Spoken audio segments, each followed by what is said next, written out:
Abram suas Bíblias na primeira carta do apóstolo Pedro, capítulo 2, versículo 4 até o versículo 8. Leiamos o texto, irmãos. À medida que se aproximam dele, a pedra viva, rejeitada pelos homens, mas escolhida por Deus e preciosa para Ele.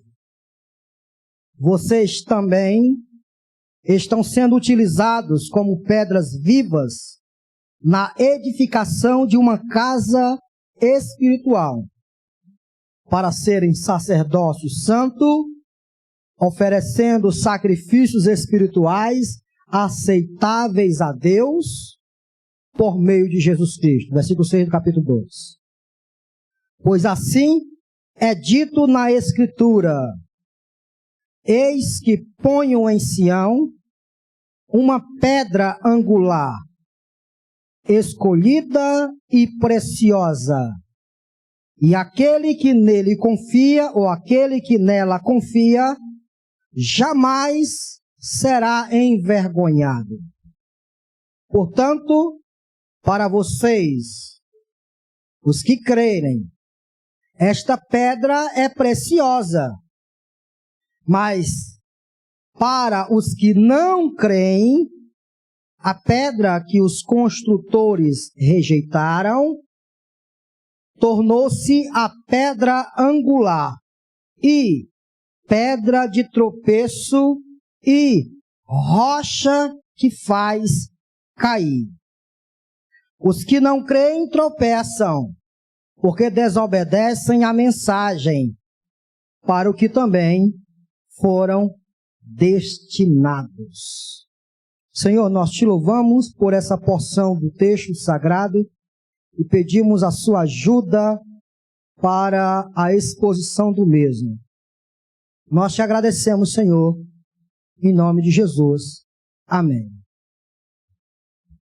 Para um leitor que gosta de observar o que está lendo, ao se deparar com o texto de 1 Pedro, a carta de 1 Pedro, vai notar uma particularidade específica do apóstolo Pedro.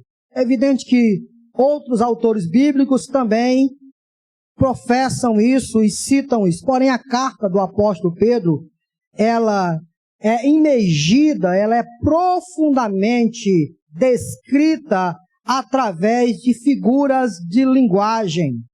Para você ter ideia, anteriormente o apóstolo Pedro se referiu à palavra de Deus como leite espiritual ou leite puro. Pedro se referiu aos crentes, aos santos, como crianças recém-nascidas. Pedro se referiu à palavra de Deus como sendo a semente incorruptível. E assim por diante. Essas figuras de linguagem são usadas por Pedro na descrição de sua carta. No texto em questão, meus irmãos, o apóstolo Pedro faz uso de uma rocha, faz uso de uma pedra para descrever o que Cristo de fato é. Pedro está escrevendo para a comunidade dos santos, a comunidade dos peregrinos que estão sofrendo por causa da sua fé. E a fim de consolar, confortar, restaurar esses irmãos, Pedro toma a figura de uma rocha, toma a figura de uma pedra para dizer a esses indivíduos o que Cristo representa de fato, tanto na vida daqueles que creem, como na vida daqueles que não creem. Nesse texto, meus irmãos, nós iremos perceber que o próprio Deus, ele fala algumas coisas a respeito desta pedra. O texto também descreve a essência do que é essa pedra. Porém também homens se referem ou reagem de forma diferente a esta pedra. E o que essa pedra de fato promete para aqueles que creem nele e para aqueles que não creem nela. É sobre exatamente essa ideia que nós esta noite iremos discorrer todo este sermão. Vamos começar aqui com o seguinte ponto. O que Deus diz neste texto a respeito desta pedra? Eu acredito que já ficou claro para todos nós de quem Pedro está se referindo, não é, irmãos? Já ficou claro para vocês? Se não ficou, eu vou ajudar vocês, tá bom? Na escola dominical a gente está fazendo isso, certo? Vamos lá. Como é que o versículo 4 inicia? Eu vou só ajudar vocês a identificar quem é essa pedra. Como é que o versículo 3 termina? Agora que provaram que o Senhor é, ele está falando de um Senhor.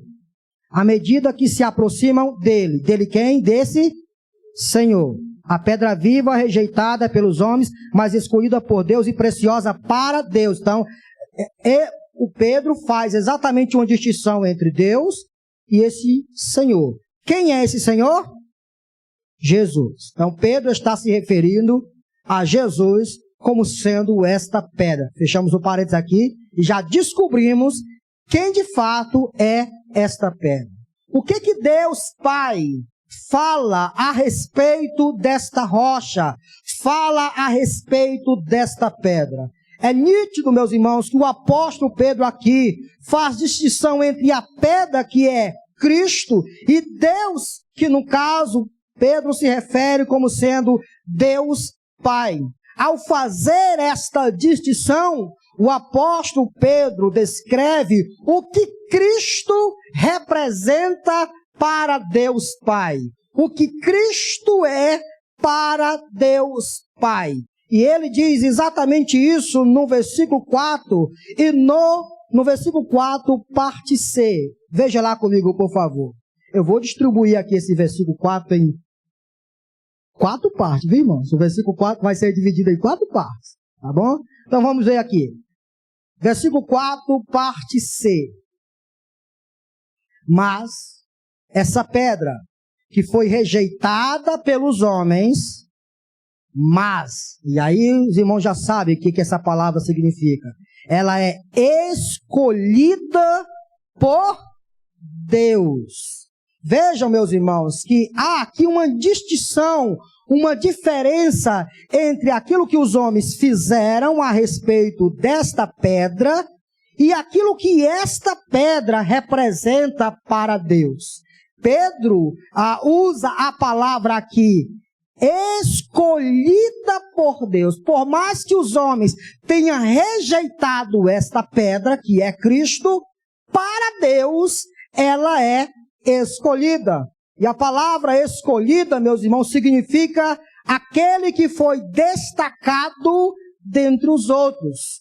Logo no início, meus queridos irmãos, do ministério do nosso Senhor Jesus Cristo, há 2 acontecimentos importantes que descrevem exatamente este episódio do próprio Deus Pai, se referindo a Deus Filho como alguém que de fato foi destacado, foi separado, foi escolhido por Deus. E eu quero levar vocês ao Evangelho de Lucas, capítulo 3, por favor, versículo 21. Todos, se puderem abrir as suas Bíblias e acompanhar comigo, isso é muito importante. Lucas, capítulo 3, versículo 21.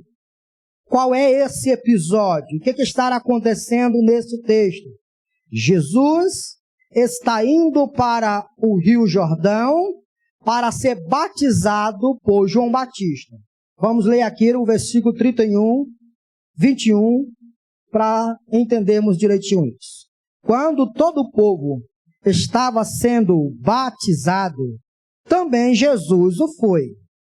E enquanto ele estava orando, o céu se abriu, e o Espírito desceu sobre ele em forma corpórea, como pomba. Então veio do céu uma voz. E o que essa voz dizia? Tu és o meu filho amado. Em ti eu me agrado. A ideia aqui é: tu és o meu filho, tu veio de mim. E em ti há todo o meu coração está derramado em ti. De fato, tu farás toda a minha vontade. Há aqui um testemunho a respeito do Pai com relação ao Filho. Logo após esse episódio, no capítulo 4 de Lucas, versículo 1, o texto diz o seguinte: Jesus, cheio do Espírito Santo, voltou do Jordão e foi levado pelo Espírito ao deserto, onde durante 40 dias foi tentado pelo diabo.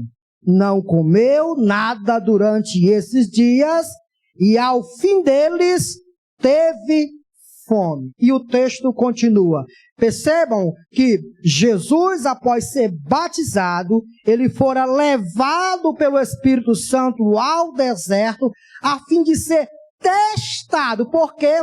Porque Jesus era o Messias, o escolhido, o apontado por Deus para representar os pecadores que Deus iria salvar. Lucas capítulo 4, meus irmãos, versículo de número 18, o texto diz a seguinte informação. Versículo 14, por favor. Jesus voltou para a Galileia e no poder do Espírito, e por toda aquela região se espalhou a sua fama. Ensinava nas sinagogas e todos o elogiavam. Ele foi a Nazaré, onde havia sido criado, e no dia de sábado entrou na sinagoga como era seu costume. E levantou-se para ler. Foi-lhe entregue o livro do profeta Isaías. Abriu e encontrou o lugar onde estava escrito. O que estava escrito nesse texto? O Espírito do Senhor está sobre mim, porque Ele me ungiu. E o que é ungiu? Ele me separou. Ele me escolheu. Continuamos o texto. Porque Ele me ungiu para pregar boas novas aos pobres. Ele me enviou para proclamar liberdade aos presos e recuperação da vista aos cegos, para libertar os oprimidos e proclamar o ano da graça do Senhor. Então ele fechou o livro, devolveu-o ao assistente e assentou-se. Na sinagoga, todos tinham os olhos fitos nele. E ele começou a dizer-lhes: hoje se cumpriu a escritura que vocês acabaram de ouvir. Percebam, meus irmãos, que o apóstolo Pedro, na sua primeira carta, refere-se a Jesus Cristo como sendo aquele que fora escolhido por Deus, separado por Deus. Todos os santos do Antigo Testamento, nenhum deles foi separado por Deus para realizar a obra que Deus queria que fosse realizado. Lá no Antigo Testamento, lá em Gênesis capítulo 3, no próprio Evangelho, o próprio Deus dá uma promessa, que da semente da mulher iria nascer um que iria esmagar a cabeça da serpente. Quem seria esse indivíduo? Todos os profetas do Antigo Testamento irá se referir a esse indivíduo como o escolhido por Deus, o Messias, o ungido que Deus iria enviar para representar os pecadores que Deus iria salvar. Quem é Cristo? Para Deus, quem é Cristo? Cristo é o escolhido. Cristo foi aquele que foi ungido. Mas o que Cristo ainda é para Deus segundo este texto. A gente continua a descrição que Pedro faz, e Pedro diz, para Deus, aliás, mas escolhida por Deus e preciosa para Ele. Há dois adjetivos aqui. Um é escolhido, a pedra é a pedra que foi escolhida, Cristo é aquele que foi escolhido por Deus para representar os pecadores, e Cristo, ele é precioso para Deus. Nós vamos ver já já que para os homens, para uma parte da humanidade, Cristo é rejeitado, Cristo é desprezado. E lá em Isaías capítulo 53, o profeta diz que ele não tinha parecer nem formosura. E nós olhávamos para ele e desprezávamos. Não se dava absolutamente nada por ele. Para os homens, Cristo é rejeitado. Cristo não é nada. Mas para Deus, ele é o escolhido. Ele é aquele a quem Deus apontou. Dentre os homens, é aquele que Deus disse, é você que eu escolhi para representar aqueles que eu irei salvar. Cristo também é precioso. João capítulo 3, versículo 16, o apóstolo João vai dizer porque Deus amou o mundo de tal maneira que enviou o seu Filho unigênito, meus irmãos. Cristo não é apenas a pedra escolhida por Deus, mas Cristo é para Deus algo precioso. Não há nada mais precioso para Deus Pai do que o seu próprio Filho. Se você acha que o destino de Deus, a satisfação de Deus é fazer você feliz, você está redondamente enganado. A vontade de Deus é fazer com que todas as coisas converjam para o seu Filho. A ideia de Deus, o projeto de Deus é que no final das contas, tanto aqueles que irão para o céu, tenham no Filho a glória do Pai, como aqueles que vão para o inferno, tenham no Filho a glória do Pai também. A ideia é essa. Deus ama tanto o Filho que ambos resolveram criar tudo o que existe para presentear o Filho. Quer ver isso, irmãos? Abra sua Bíblia em Colossenses capítulo 1, por favor. Colossenses capítulo 1. Colossenses capítulo 1, versículo 15.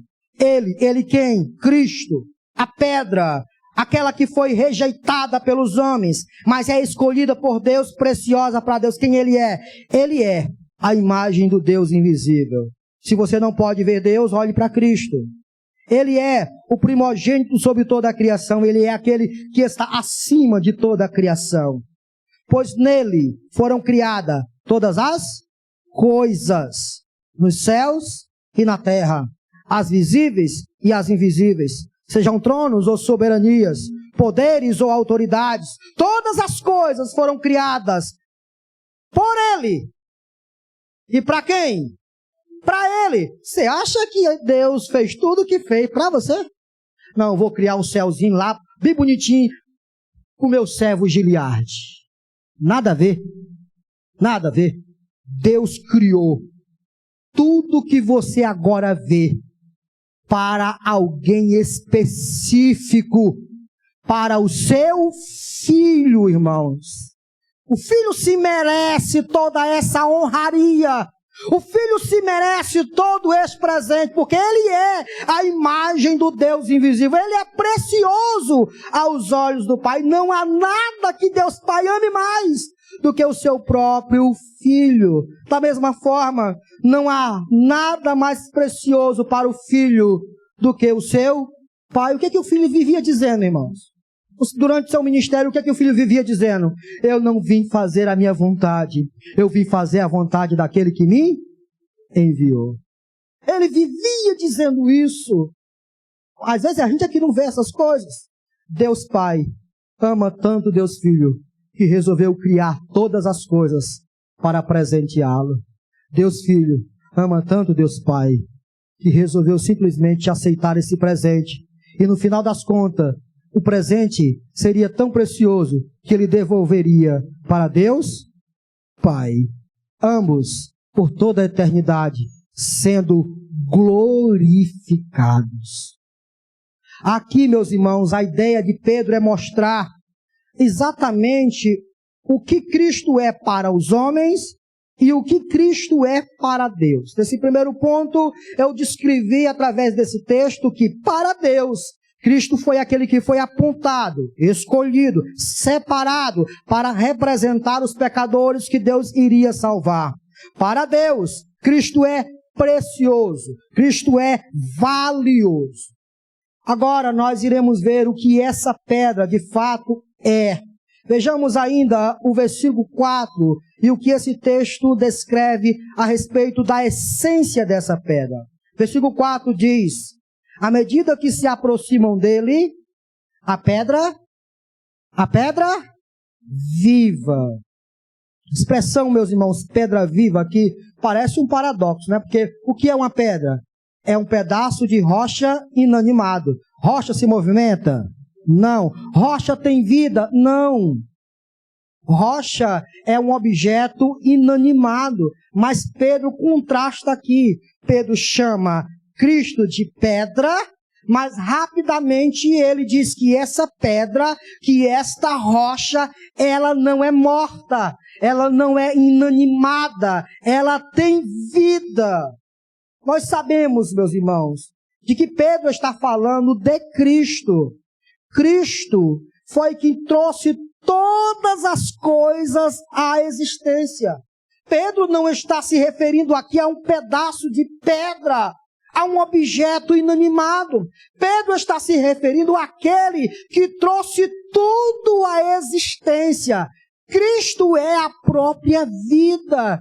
Cristo é aquele que fez que através de sua palavra todas as coisas viessem à existência. Não é à toa que João capítulo 14, versículo 6, o próprio Cristo disse: eu sou o caminho, a verdade e a vida. Em João capítulo 11, versículo 25 ao 26, o próprio Cristo vai dizer: eu sou a ressurreição e a vida. E aquele que crê em mim, ainda que esteja morto, viverá. Por quê? Porque Ele é a vida, meus irmãos. Cristo é a essência de toda a realidade. É por causa de Cristo que tudo existe. Se não houvesse Cristo, não haveria nada. Nós temos que entender exatamente esse texto de Colossenses, quando Paulo disse: todas as coisas vieram a existir por causa dele. E sem ele, nada do que foi feito seria uma realidade. Foi por Cristo que o mundo existiu.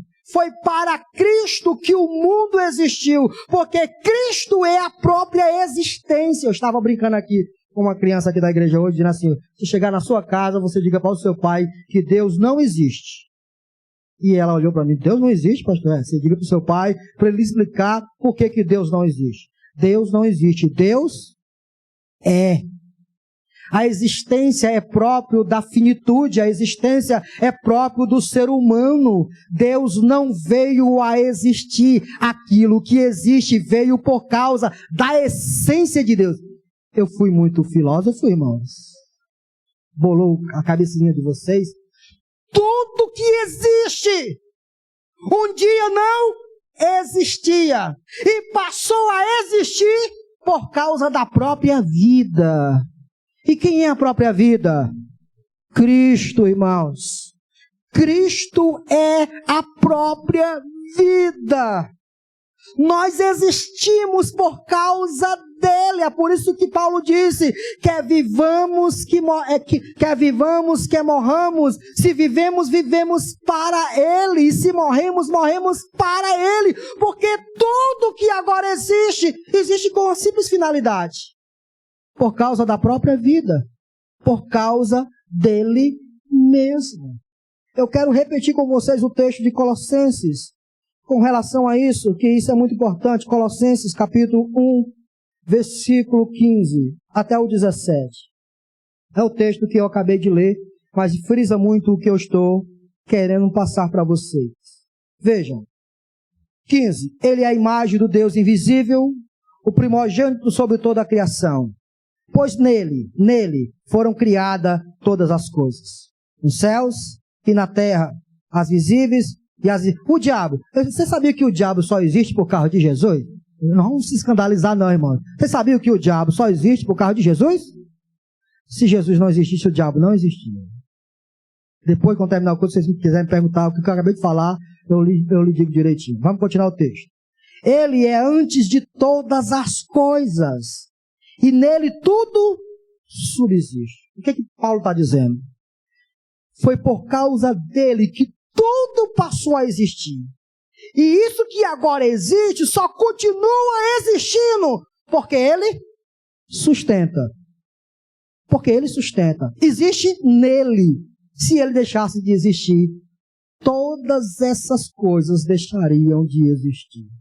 Só existe um ser eterno, que é a própria vida, que é Deus. Todas as coisas são efêmeras. Todas as coisas elas podem se deteriorar e se acabar. A única realidade que faz com que a gente não se acabe é porque o próprio Criador, que é Cristo, sustenta a nossa existência. Você sabe por que aqueles que irão para o inferno não irão se acabar no inferno? Porque o próprio Cristo irá sustentar a existência deles no inferno. Você sabe por que aqueles que irão para o céu irão viver a eternidade no céu? Você acha que é porque o céu é um lugar de eternidade? Não! É porque no céu o próprio Cristo estará sustentando a nossa vida. Tudo que existe, existe por causa desta pedra. Tudo que existe, existe por causa de Cristo. E se Cristo deixasse de existir, elas se deterioravam, elas se acabavam. Mas por causa dele, todas essas coisas continuam existindo, porque ele é a pedra viva. Ele é a própria vida. Ele é o próprio ser. Ele não existe. Ele é, irmãos. Ele é, como foi que ele apresentou-se para Moisés? Você vá e diga para o povo de Israel que eu existo. Foi assim, irmãos? Não. Diga que o eu sou te enviou a eles. Cristo é a própria essência da vida. É por essa razão que você não precisa ficar preocupado a respeito da possibilidade de que um dia você não ressuscite dentre os mortos. Cristo promete que aquele que morrer e que crer nele, ainda que esteja morto, viverá. Viverá por quê? Porque a própria vida te promete isso, irmãos. Você pode se cremar, você pode se cortar, a terra pode te comer, pode fazer o que quer com você, mas aquele que trouxe todas as coisas à existência, promete a todos nós, que aquele que crê nele, ainda que esteja morto, viverá. Viverá para ele. Outra coisa, meus irmãos, que esse texto fala a respeito desta pedra, é que esta pedra é o meio de ser aceito diante de Deus. Vejam comigo o versículo 5, parte B. Versículo 5, por favor. Vamos ler todo o versículo 5, eu vou destacar a parte B que eu quero. Vocês também estão sendo utilizados como pedras vivas na edificação de uma casa espiritual para serem sacerdócio santo, oferecendo sacrifícios espirituais aceitáveis a Deus por meio de quem? De Jesus Cristo. Sobre a igreja, que também esse texto se refere à igreja, a gente vai em outra oportunidade se referir ou trazer uma mensagem referente à igreja. Mas preste atenção que esse texto diz que Deus ele está pegando pedras da pedreira do pecado. Olha, escuta isso aqui, irmãos. Deus está pegando aquelas pedras que não prestavam para nada, está tirando da pedreira do pecado e está construindo um edifício. Essas pedras somos nós. Essas pedras são os pecadores redimidos. E esses pecadores, no seu exercício da sua santidade, eles oferecem sacrifícios de louvores a Deus. eles trabalham para Deus, eles exercem o seu papel enquanto o Pai está construindo esta casa, esta morada que é cada um de nós neste edifício. Nesse trabalho, nesse exercício, nesse oferecimento de sacrifícios espirituais, todos esses sacrifícios se tornam aceitáveis a Deus. Por quê? Por causa da pedra, por causa do meio, por causa do canudo. Cristo é o meio, Cristo é o veículo. Esta pedra foi o meio pelo qual Deus disse que nós seríamos aceitos diante de Deus. Se não fosse Cristo, nada do que nós iríamos fazer seria aceito por Deus. Você sabe por que o seu culto hoje está sendo aceito por Deus? Você sabe por que você sai da sua casa, banha-se, vem para este ambiente, no intuito de louvar a Deus, de glorificar a Deus? A única razão de Deus aceitar tudo isso que você faz, não é porque você faz bonitinho, não é porque você canta bem, não é porque você faz nada disso, nada disso. A única razão pela qual Deus aceita as tuas ofertas, os teus sacrifícios, o teu trabalho, é por causa de Cristo. Cristo te aceitou. Não foi tu que aceitou a Cristo, não. Cristo te aceitou. E agora Cristo é o mediador. Cristo é o meio, aquele indivíduo que faz mediação entre aquilo que tu oferece e aquilo que Deus receberia. Por causa da santidade, por causa da perfeição, por causa do cumprimento de tudo que Cristo fez, tudo que você faz é aceito diante de Deus. Você pode, Senhor, recebe a minha oração e Deus vai receber a tua oração.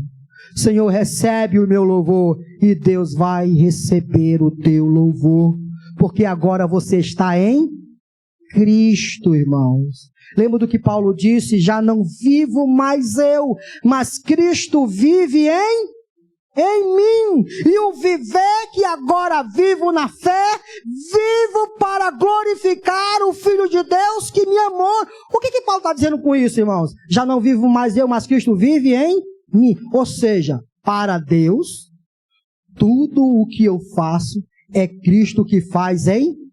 Você consegue entender isso, irmãos? Dá para entender isso? A sinfonia que é cantada no céu é perfeita. Os anjos, eu queria ver aquele coral de anjos cantando de uma forma perfeita diante de Deus. Se eu ouvisse o cântico dos anjos e depois ouvisse vocês cantar aqui nessa igreja, eu nunca mais queria ouvir vocês. Porque o cântico dos anjos é algo lindo, é algo perfeito. Mas deixa eu dizer uma coisa para vocês. Quando Deus olha o cântico dos anjos e o nosso cântico aqui na igreja, para Deus, qual é o melhor? O que vocês acham, irmãos? Se escandalizem com o que eu vou dizer, não. Cristo morreu pelos anjos? Não.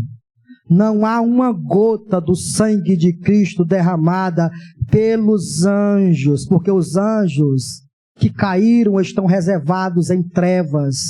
Mas Cristo morreu por pecadores. Logo, irmãos, todos esses pecadores que foram redimidos, tirados do mundo das trevas, agora estão em Cristo. Logo, tudo que eles fazem como sacrifício de louvor a Deus, eles fazem em Cristo. E por acaso há algo que Cristo faz que Deus não ache lindo? Não tem nada que o Filho faça que o Pai não diga, oh, coisinha linda, né? Não há nada que o Filho faça que não admire o Pai.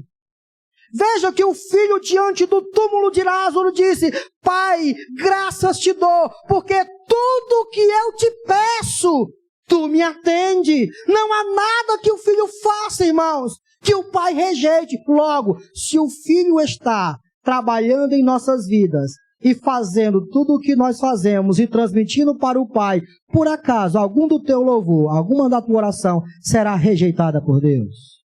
Não. Você consegue entender o barulho desse trem, irmãos? E como diz um apóstolo aí, é para glorificar de pé essa informação.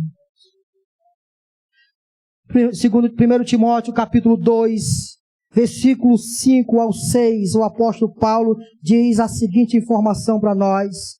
1 Timóteo capítulo 2, versículos 5 e 6 diz: pois há um só Deus e um só mediador entre Deus e os homens, o homem Cristo Jesus, o qual se entregou a si mesmo como um resgate por todos. Esse foi o testemunho dado em seu próprio tempo. Há um só mediador. Não tem Maria, não tem João, não tem Francisco, não tem José, não tem nada, não tem Aparecida, não tem nada. Só existe um mediador.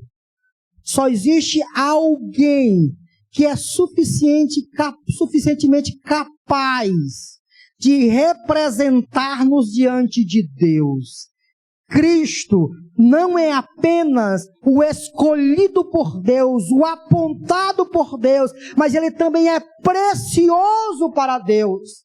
Cristo é a própria vida. Tudo que existe, existe por causa de Cristo. Tudo que nós fazemos é aceito por Deus por causa de Cristo. Cristo é o único meio, meus irmãos, de nós sermos aceitos por Deus. Por que você acha que as nossas orações começam? Deus Pai, presta atenção aqui, ó. Começa com Deus Pai, termina com Deus Filho. Aí a gente fala assim: Senhor, muito obrigado por tudo. E aí lá no finalzinho a gente diz assim: em nome de Amém. Por que a gente tem esse costume? Porque as nossas orações, aquilo que nós poderíamos dizer assim, não, o que eu tenho de melhor diante de Deus é a oração. Isso é verdade, a oração é um serviço que nós exercemos muito valioso. Mas preste atenção, até as nossas orações só são aceitas por Deus, porque elas são levadas pelo meio, pelo mediador, que é Jesus Cristo. Quando você estiver fazendo qualquer coisa, vindo para a igreja, ofertando a Ele o seu culto, lembre-se disso. Esqueça as suas boas obras. Coloque ao chão, se humilhe, dizendo: Senhor, não há nada em mim que possa chamar a tua atenção. Essencialmente em mim não há nada que possa chamar a sua atenção. Mas eu sei que Jesus Cristo me aceitou e que Ele está em mim, porque Ele disse que estaria conosco todos os dias até a consumação do século. Cristo em mim, Cristo em mim. Por isso, porque Ele está em mim, aceita o meu culto, Senhor. Aceita a minha oração, aceita o meu louvor, aceita o meu sacrifício. E é assim, irmãos, que Deus nos aceita.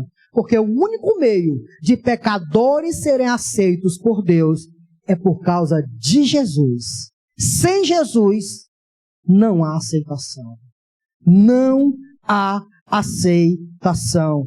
O lema, meus irmãos, da reforma deve ser ouvido em alto e bom som nesta noite. E um dos lemas da reforma era: somente Cristo. Somente Cristo.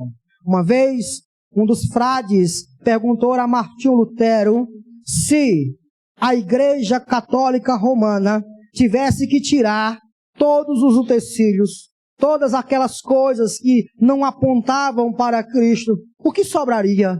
O que sobraria se os religiosos não tivessem mais os ossos dos santos, não tivessem mais os amuletos? A fé deles iria se esvaziar. A fé deles não iria se sustentar. A informação que Martinho Lutero dá é: só Cristo. Eles têm Cristo. Cristo basta, irmãos. Não coloque nada diante de você e Deus. Só Cristo. Senhor, aceita a minha oração, Senhor, porque eu sabe que eu sou generoso, né, Senhor? Não, somente Cristo. Senhor, olha para mim, olha, Senhor, quantas orações eu faço. Não, só há um meio de você ser aceito: Cristo. Não há Cristo em mais alguma coisa, somente Cristo, coloque-se nisso, coloque-se no seu lugar de humilhação e apresente-se diante de Deus com reverência e com intrepidez, sabendo que Cristo abriu para você um novo e vivo caminho diante da presença de Deus. Vá, meu filho, vá diante da presença de Deus, fique diante da presença de Deus, porque Cristo já abriu o meio para você adorar a Ele em espírito e em verdade. Amém, irmãos? Outra coisa que o texto apresenta para nós é a reação que os homens têm a respeito desta pedra. Como é que os homens reagem diante disso? Nós já sabemos o que essa pedra é para Deus, e já sabemos como Pedro se refere à essência desta pedra. Mas nós também temos outras informações.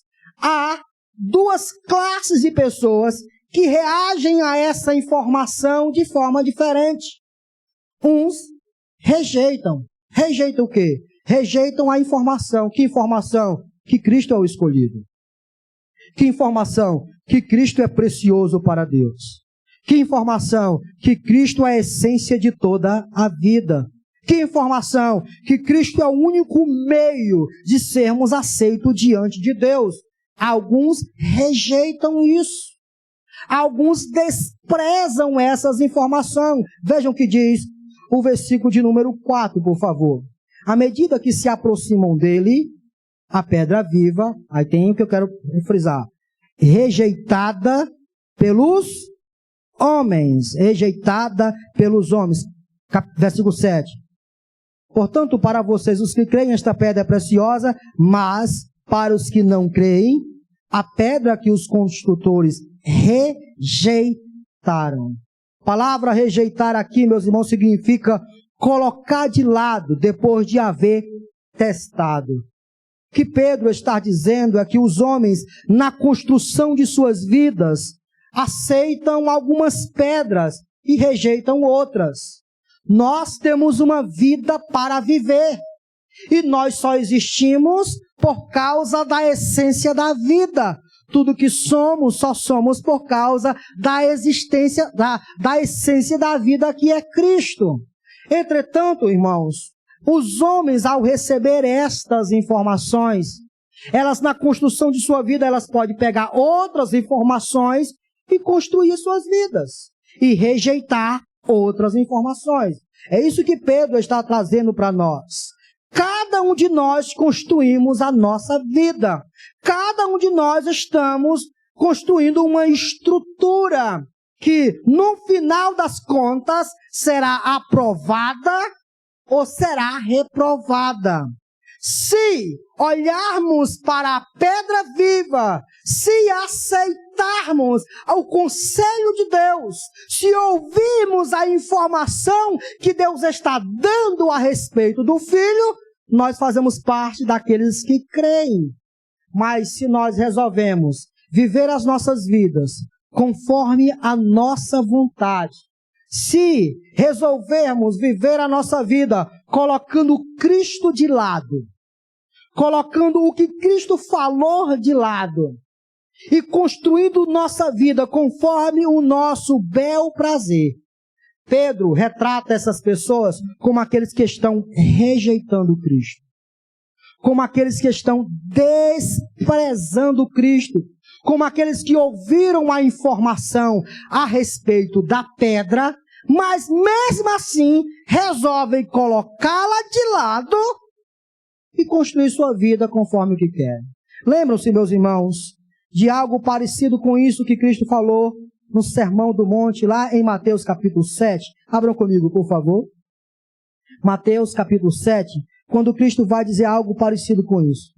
Capítulo 7, versículo 24, Mateus diz o seguinte. Portanto, Mateus 7, versículo 24.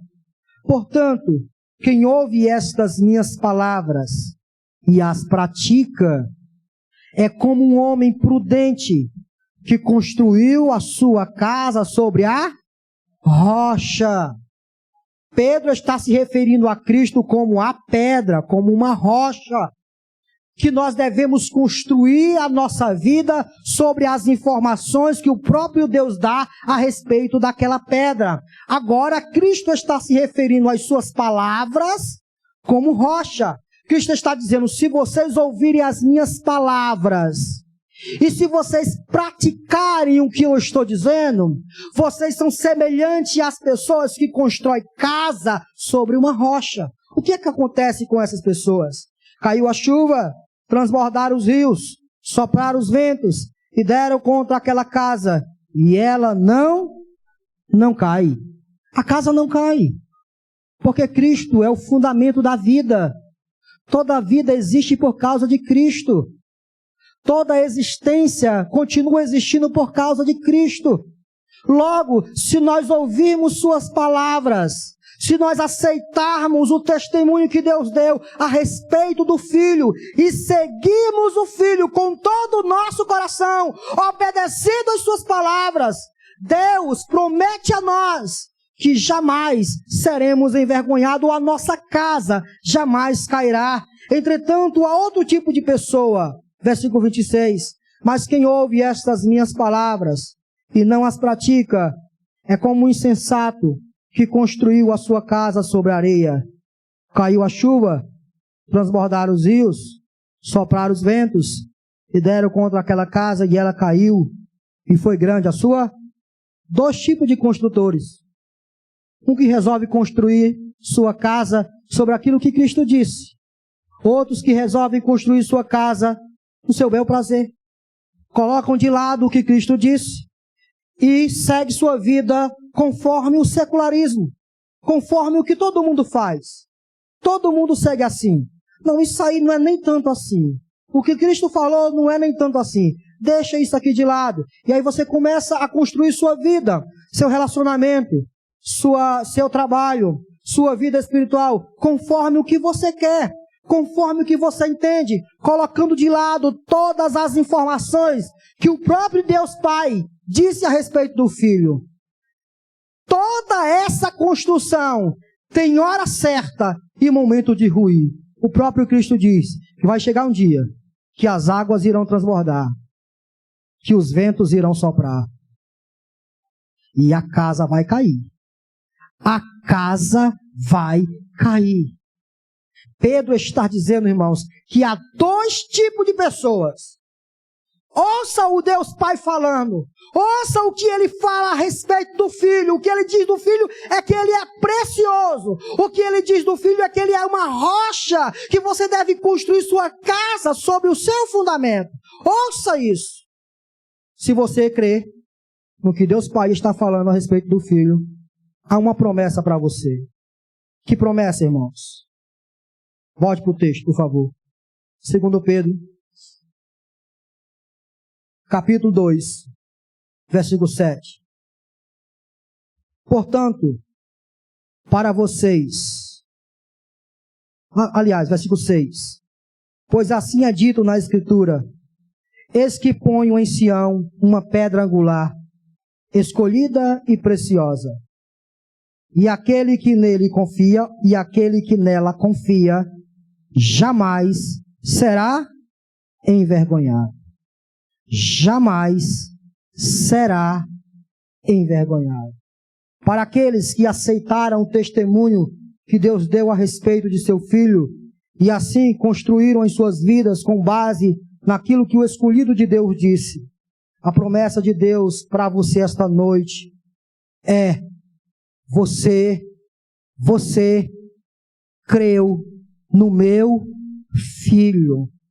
Você creu no meu testemunho. Eu disse algo e você não fez de mim um mentiroso. Eu disse para você que o meu Filho era quem eu escolhi para salvar você. E você de pronto recebeu essa informação, aceitou essa informação e construiu sua vida com base no que eu disse. Logo, você jamais será envergonhado. Quer ver como isso se processa, irmãos? Vejamos, João, capítulo 3, versículo 16. O que significa esse envergonhar-se? Vejam comigo aqui. João, capítulo 3. Por favor. João capítulo 3, versículo 16 e 17 diz o seguinte. Olha só. Porque Deus tanto amou o mundo, que deu o seu Filho unigênito, para que todo o que nele crê não pereça, mas tenha a vida eterna. Pois Deus enviou o seu Filho ao mundo, não para condenar o mundo, mas para que este fosse salvo por ele. Escute, meus irmãos, o próprio Cristo disse que aquele que me confessar diante dos homens. O que é esse confessar, irmãos? O que foi que Deus disse a respeito do Filho? Creiam nele. Este é o meu Filho amado, em quem eu me agrado. Creiam nele. Ele é o meu escolhido. Ouçam ele. Ouçam suas palavras. Ouçam o que ele ensina. Você já sabe o que Cristo ensina? Leia os evangelhos, que você vai saber. Ouçam o que ele ensina. Construa a sua vida sobre o que ele disse. Porque no final das contas, o que você está fazendo é confessando. É dizendo a mesma coisa que eu estou dizendo. Você sabe o que significa confessar? Confessar é dizer a mesma coisa. É Deus dizer assim, ó, você é pecador. E a gente dizer, Senhor, eu sou pecador. Isso é confessar. Confessar é Deus dizer assim, Ele é o meu Filho.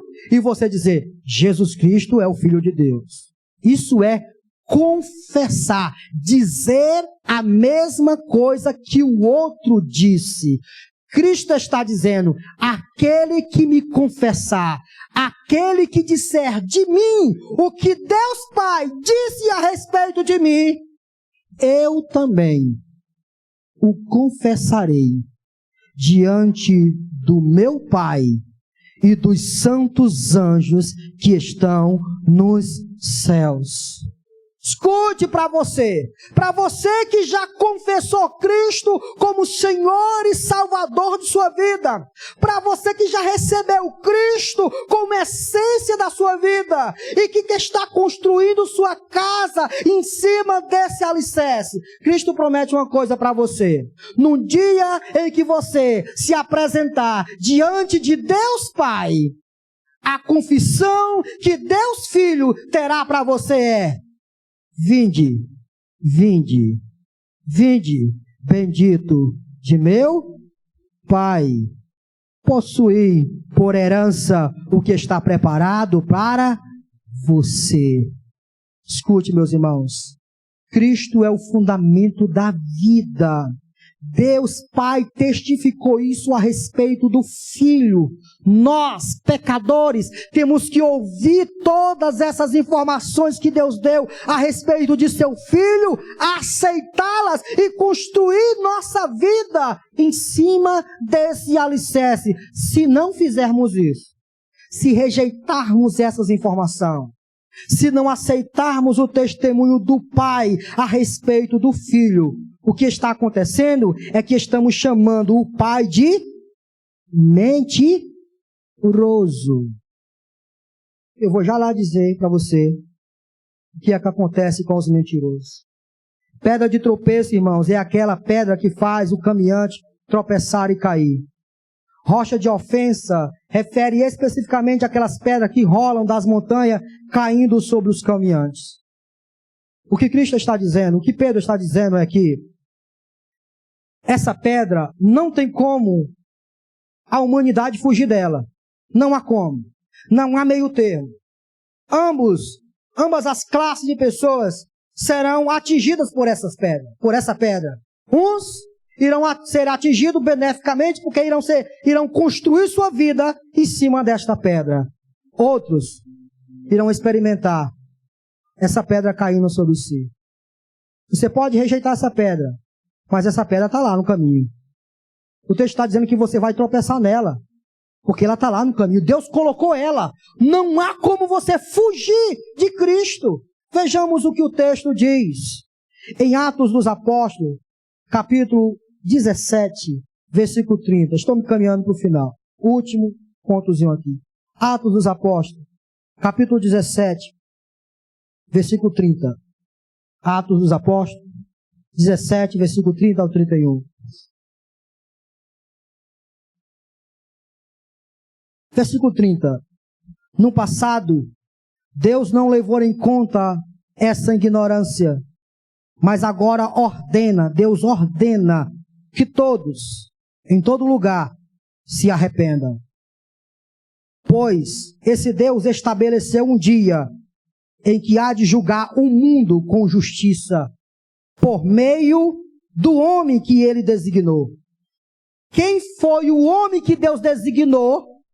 Quem foi o homem que Deus apontou como sendo o escolhido, como sendo a pedra preciosa? Cristo. Cristo Jesus veio para salvar aqueles pecadores que se prostram diante dele. Entretanto, deixa eu dizer uma coisa para você. Essa mesma pedra que veio para edificar a vida daqueles que creem nele, é a mesma pedra que irá ser utilizada para condenar aqueles que rejeitaram ele. Deus já reservou, Deus já programou, Deus já instituiu um dia em que ele vai julgar o mundo através daquele que ele designou. Veja o texto. Pois estabeleceu um dia em que há de julgar o mundo com justiça por meio do homem que designou. E deu prova disso a todos, ressuscitando dentre os mortos. Quem é que vai julgar? Vocês acham que é Deus que vai julgar, irmãos? O Cordeiro vai julgar. Jesus, na sua primeira vinda, ele não veio julgar. Ele veio como Cordeiro para morrer por aqueles que iriam crer em Cristo. A ideia é exatamente essa. Ele morreu como um Cordeiro. E o Pai o apontou para os pecadores, dizendo: eis aí o meu filho, que irá ser sacrificado por vocês. Creiam nele, ele é o Cordeiro. Entretanto, quando ele ressuscitar, e quando ele subir para cá, ele irá voltar, não mais como Cordeiro, porque o próprio Deus que apontou ele como Cordeiro, agora aponta ele como juiz. Escute o barulho desse trem, irmãos, por favor. Mateus capítulo 10, versículo 33. Mateus capítulo 10, versículo 33. Deus já determinou um dia em que Cristo irá julgar o mundo. Agora Mateus capítulo 10, versículo 33, vai nos descrever como é que Cristo vai fazer isso. Como é? Que palavras Cristo vai usar? Sei não, mas aqui há uma descrição interessante que nos dá luz para entender isso. Mateus, capítulo 10, versículo 33, diz assim: mas aquele que me negar diante dos homens, eu também o negarei diante do meu Pai que está nos... Olha só, recebeu, construiu sua casa sobre a pedra, foi alicerçado sobre a rocha que é Jesus, ouviu as palavras, os ensinamentos dele e está construindo sua vida em cima de toda essa verdade. Quando você se apresentar diante de Deus Pai, o Deus Filho não vai negar você. Você não será envergonhado. Você não sairá da presença de Deus Pai envergonhado. Apocalipse diz: aquele que vencer, darei a você uma coroa, uma pedrinha branca. E tudo isso é simbologia da aceitação de Deus Pai para com todos nós. Escute, mas para aqueles que rejeitaram o Filho, esse Deus Pai um dia tem reservado para que esse mesmo Deus Filho julgue essas pessoas. Como? Esse mesmo Deus Filho, diante de Deus Pai, irá dizer: Pai, Ele não me aceitou. Ele me rejeitou. Ele continuou construindo sua vida com base no pecado. Ele continuou construindo sua história com base no mundanismo. Ele não me aceitou. Escute o que vai acontecer. João, capítulo 3, versículo 36. João, capítulo 3, versículo 36. João 3, 36. Lá vem o barulho do trem. 36. Quem crê no Filho tem a vida eterna. Já quem rejeita o Filho não verá a vida, mas a ira de Deus permanece sobre... Você imagina, escuta aqui a cena, tenta programar aqui a cena. Deus, na eternidade, cria todas as coisas para o Filho. Todas as coisas foram criadas por Ele e para Ele. Os homens, a criação, os anjos, tudo foi criado por Ele e para Ele. Deus Pai disse isso: vivam através dele, porque sua existência só tem sentido através dele. Mas os homens resolvem não aceitar esse testemunho. Deus Pai, que olha para Deus Filho e o ama, quando ouvi de Deus Filho que homens rejeitaram ele. Irmão, quando alguém rejeita a minha esposa, escute. Quando alguém chega perto de mim e diz alguma coisa da minha esposa, vocês acham que eu gosto? Quem gosta? Ninguém gosta. Quando você ama alguém, que terceiro chega e fala alguma coisa a respeito dessa pessoa que você ama, você não gosta disso. E se você pudesse reagir à altura, você reagiria. Agora, diante da verdade, de que um dia todos os homens se encontrarão diante do juízo de Deus, tendo Cristo agora como acusador. Não, pastor, acusador é o diabo. Não. O próprio Filho encaminhará você para debaixo de toda a ira de Deus. Pastor, e como será isso? Apocalipse 20, versículo 11 até o 15. Termino. Apocalipse 20, versículo 11 ao 15. Depois vi um grande trono branco, e aquele que nele estava assentado. A terra e o céu fugiram da sua presença, e não se encontrou lugar para eles. Vi também os mortos, grandes e pequenos, em pé diante do trono, e livros foram abertos. Outro livro foi aberto, o livro da vida. Os mortos foram julgados de acordo com o que tinha construído suas casas em cima de alguma coisa. Se construir em cima da pedra que é Cristo, é uma coisa. Veja o que o texto diz. Serão julgados de acordo com o que tinha feito, segundo o que estava registrado nos livros. O mar entregou os mortos que nele havia, e a morte e o Hades entregaram os mortos que neles haviam. E cada um foi julgado de acordo com o que tinha feito. Então a morte e o Hades foram lançados aonde? No lago de fogo. O lago de fogo é a segunda morte. Aqueles cujos nomes não foram encontrados no livro da vida, porque resolveram não aceitar o testemunho que o Pai deu a respeito do Filho. Aqueles que seu nome não foi escrito no livro da vida, foram lançados no lago de fogo, que segundo as palavras de Jesus, é um local onde a dor, tormento eterno, onde o bicho nunca cessa de comer, e o fogo nunca cessa de consumir.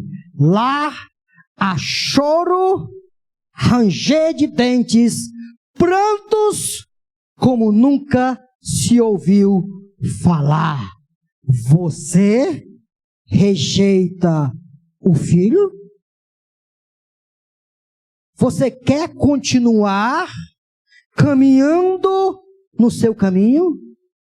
Você quer insistir em não pautar a tua vida naquilo que a palavra de Deus diz? Prepare-se. A boca do inferno está aberta. E o grande acusador, que não é o diabo, está pronto para dizer: Pai, ele me rejeitou.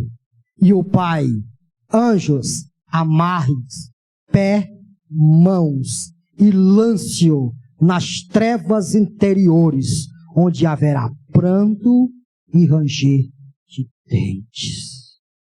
Abandone hoje as pedras que você está construindo sua vida. Ouça a voz de Deus dizer para você: você só precisa de uma coisa. Você não precisa de muitas pedras. Você só precisa de uma pedra. Cristo, meu filho, construa sua casa sobre aquilo que ele disse.